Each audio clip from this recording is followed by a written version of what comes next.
सबैजना साथीहरूलाई मेरो जय मसीह। फेरि पनि तपाईहरुको बीचमा म नेपाली बाइबल अध्ययन गरौँ भनेर येशू ख्रीष्टको विषय लिएर पुनः उपस्थित भएको छु र येशू ख्रीष्टको बारेमा हामी सिक्दै आउने क्रममा आज हामीले येशू ख्रीष्ट अन्तिम जीवन दिने आदम हुनुहुन्छ भन्ने कुरामाथि हामीले चर्चा गर्नेछौँ।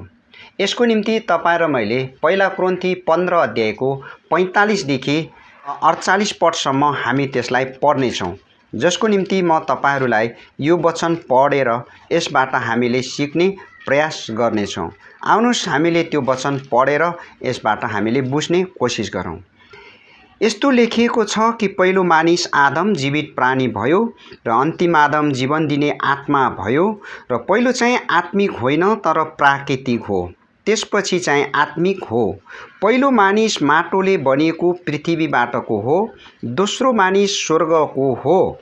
माटोले बनिएको मानिस जस्तो थियो, माटोले बनिएकाहरू पनि त्यस्तै हुन्छन् र स्वर्गीय मानिस जस्तो छ, स्वर्गकाहरू पनि त्यस्तै हुन्छन् भन्ने कुरामा हामीले यो वचनको खण्ड पढ्यौं। हामी सबैलाई यो कुरा थाहा छ कि परमेश्वरले मनुष्य जातिलाई भूमिको माटोबाट सृष्टि गर्नुभएको हो। जुन पहिलो सृष्टिको मानिसलाई पहिलो आदमको रूपमा हामीले वचनमा पढ्ने गर्छौं, जसलाई परमेश्वरले भूमिको माटोबाट एउटा आकार रच्नुभयो अनि उसलाई एउटा जीवनको सास फुकेर आफ्नै स्वरूप र प्रतिरूपमा बनाउनु भयो भन्ने कुरा हामीले त्यो कुराहरू हामी सबैलाई राम्रोसँग जानकारी छ। यसैकारण हामीले यो पहिलो मानिस आदमको बारेमा हामीले हेर्नेछौँ, जसलाई तपाई र म उहाँले बनाउनु भएको मानिस एउटा प्राकृतिक मानिस थियो भनेर हामीले भर्खरै पढेको वचनको खण्डबाट हामीले त्यो कुरालाई बुझ्न सक्छौं। जसलाई परमेश्वरले भूमिको माटोबाट बनाउनु भयो र आँखमा जीवनको सास फुकिदिनु भयो र त्यो मानिस जीवित प्राणी भयो। त्यो मानिस जीवित प्राणी भइसकेपछि परमेश्वरले बनाउनु भएको सृष्टि गर्नुभएको मानिस त्यो प्राकृतिक मानिस थियो। तर हामीलाई परमेश्वरको वचनले यो पनि स्पष्ट पार्छ, परमेश्वरले सृष्टि गरेको मानिसलाई अदन बगैँचामा लगेर राख्नुभयो अनि उहाँलाई एउटा असल र खराबको ज्ञान दिने रुखको फल नखानु भनेर वचनको आज्ञा पनि दिनुभयो।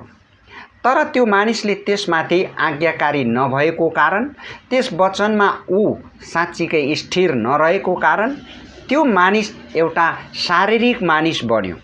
त्यो शारीरिक मानिस कसरी बन्यो भन्ने कुरामा जबकि मानिसले परमेश्वरको वचनलाई उल्लङ्घन गर्यो, पापले जन्म लियो र पापले जन्म लिइसकेपछि मानिसको जुन आफ्नै स्वरूप र प्रतिरूप बनाउनु भएको मानिसको स्वभाव भ्रष्ट भयो र त्यो शारीरिक स्वभावमा परिणत भयो र पापले मानिसलाई राज्य गर्यो र सबै मानिसमाथि मृत्यु फैलेर आयो भनेर हामी वचनहरूबाट स्पष्ट हुन्छौं।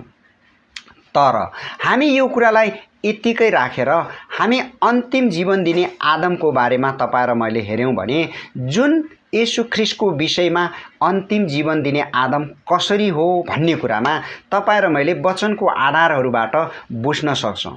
जसरी पहिलो मानिस आदम भूमिको माटोबाट यो पृथ्वीबाटको थियो भनेर हामीले यो कुरा बुझेका छौं भने अन्तिम जीवन दिने आदम, जसको बारेमा लुका 1 अध्यायको 26 पददेखि 35 पदमा हामीले पढ्यौं भने जहाँ कि एउटा कन्या मरियमलाई स्वर्गदूतको दर्शन दिएर उनलाई पवित्र आत्माको छाया पारेर त्यससँग उनलाई त्यो पवित्र आत्माले गर्भधारण गरिसकेपछि उनीबाट एउटा पुत्र जन्मिन्छन्, जसलाई येशू ख्रीष्ट नाउँद्वारा हामीले अन्तिम जीवन दिने आदम स्वर्गबाटको हो भन्ने कुरालाई तपाई र मैले बुझ्न सक्छौं।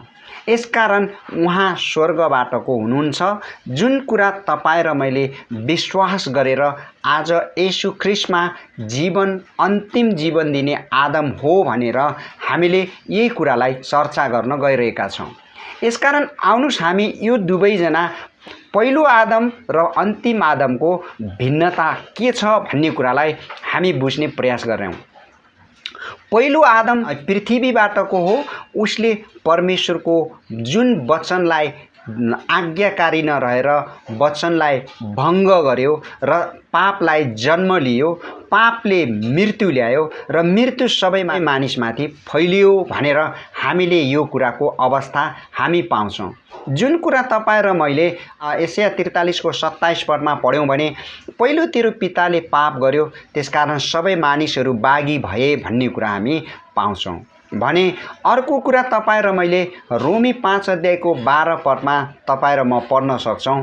एकजना मानिसद्वारा संसारमा पाप आयो, पापले मृत्यु ल्यायो र सबै मानिसहरूमाथि मृत्यु फैलियो भनेर आज हामी सबैले यो परमेश्वरको नियम र कानुन अनुसार हामी उहाँको वचनको अनाज्ञाकारी अनुसार सबै मानिसहरूले यो दुःख र यो कष्ट, यो मृत्युलाई हामीले भोग्नु परिरहेको छ। जुन कुरा तपाईँ र म प्रत्यक्ष आफ्नो व्यक्तिगत जीवनमा पनि यिनी कुराहरूलाई तपाईँ र मलाई बाइबलको वचनले स्पष्ट पारिरहेको हुन्छ।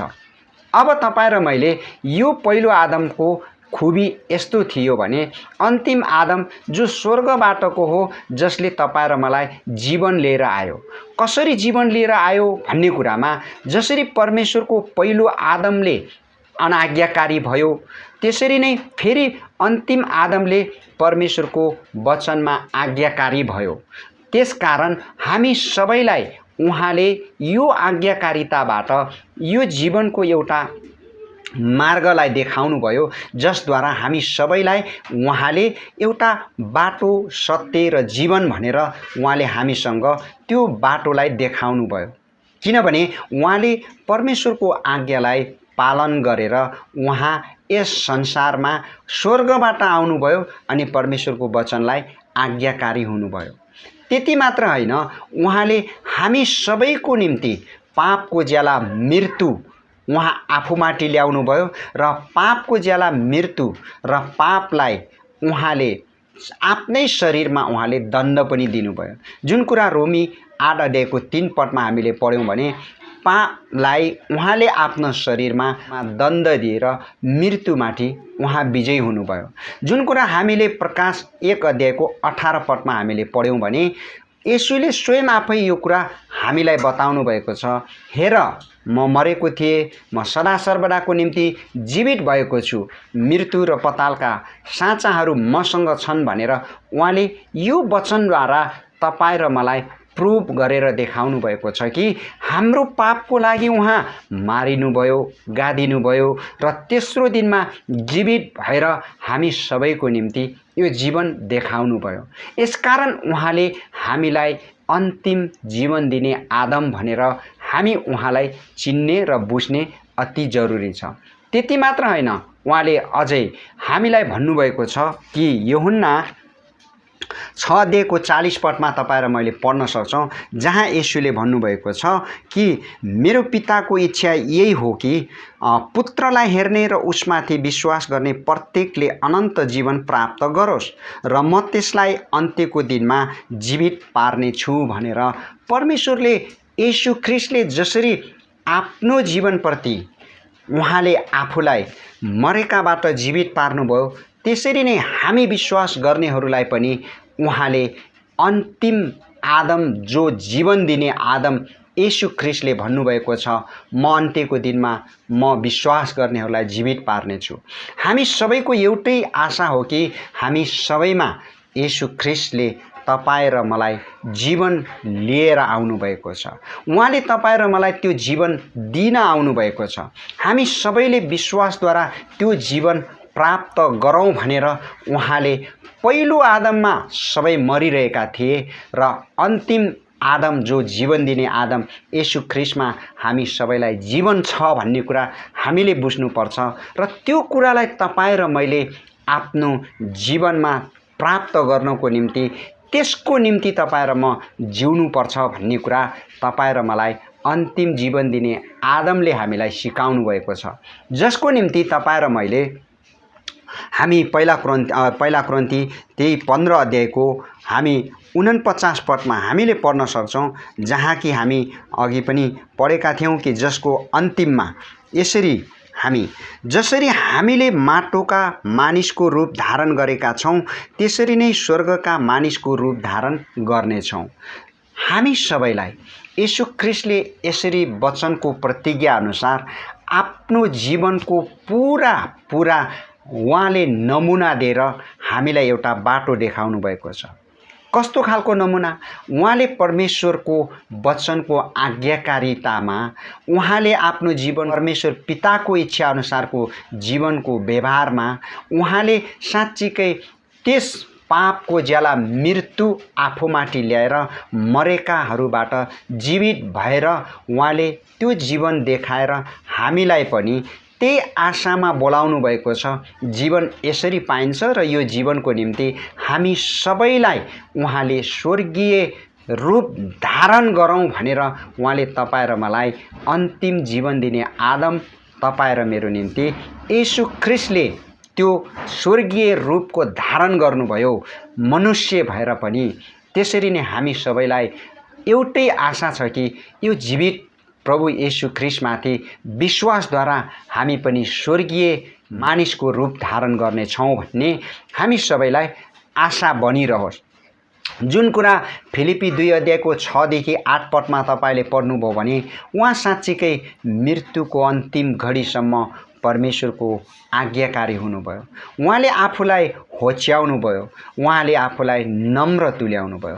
त्यसरी नै तपाईँ र हामी यस पृथ्वीको माटोको शरीरको रूप धारण गरेको भए तापनि हामी येशू ख्रीष्टमा विश्वास गर्नेहरूले नम्रता, प्रेम अनि परमेश्वरको वचनको आज्ञाकारिताको जीवन जिएर हामीले पनि त्यही स्वर्गीय मनुष्यको रूप धारण गर्नेछौँ भन्ने हाम्रो आशा र भरोसा राखेर हामी पनि जसरी प्रभु येशू ख्रीष्टको एउटा जीवनलाई पछ्याउनको निम्ति हामीलाई परमेश्वरको वचन अनुसार हाम्रो यो कुरालाई ध्यान राखेर हामी एउटा शारीरिक मनुष्य भए तापनि हामी आत्मिकी मनुष्य भएर हामीले त्यो जीवनमा समावेश हुन सक्छौँ।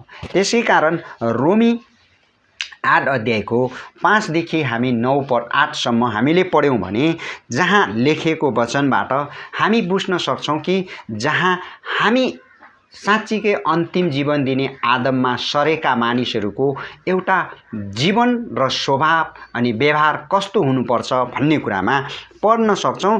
किनकि पाप स्वभाव अनुसार चल्नेहरूले शरीरका कुराहरूमा मन लगाउँछन् तर आत्मा अनुसार चल्नेहरूले आत्माका कुरामा मन लगाउँछन्। किनभने पाप स्वभावमा मन लगाउनु चाहिँ मृत्यु हो तर पवित्र आत्मामा मन लगाउनु जीवन र शान्ति हो। किनभने पापमय शरीरतिर लागेको मन चाहिँ परमेश्वरप्रतिको शत्रुता हो।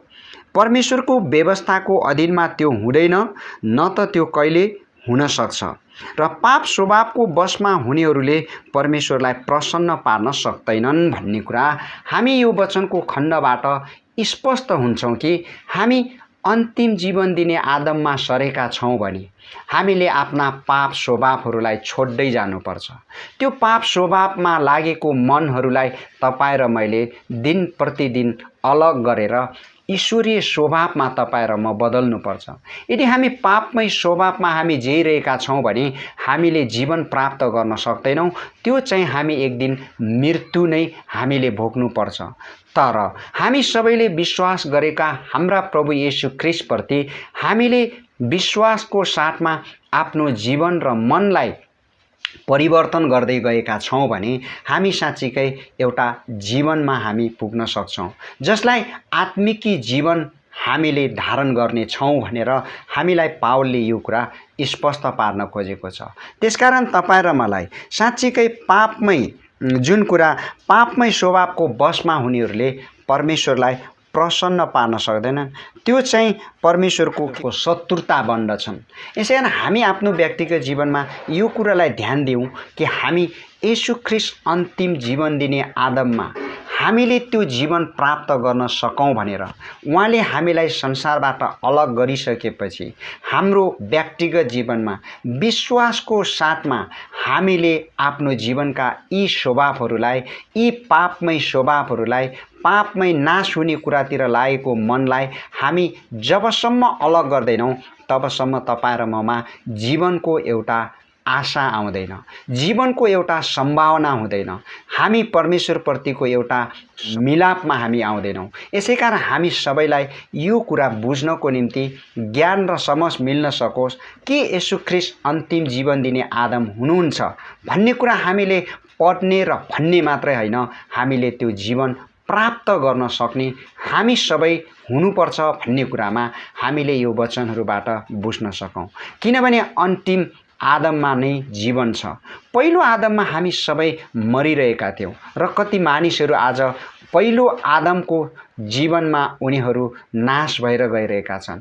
तर जुन स्वर्गबाटको स्वर्गीय मानिसले तपाईँ र मलाई जीवन लिएर आउनुभयो, त्यस जीवनमा तपाईँ र म जीवन प्राप्त गर्ने हामी हुनुपर्छ भनेर सबैले यो कुरा बुझ्न तपाईँ र मलाई परमेश्वरको आत्माले ज्ञान र समझ दिनुभएको होस्, ताकि हामी सबै नाश नभएर जीवन पाउने योग्य बन्न सकौँ।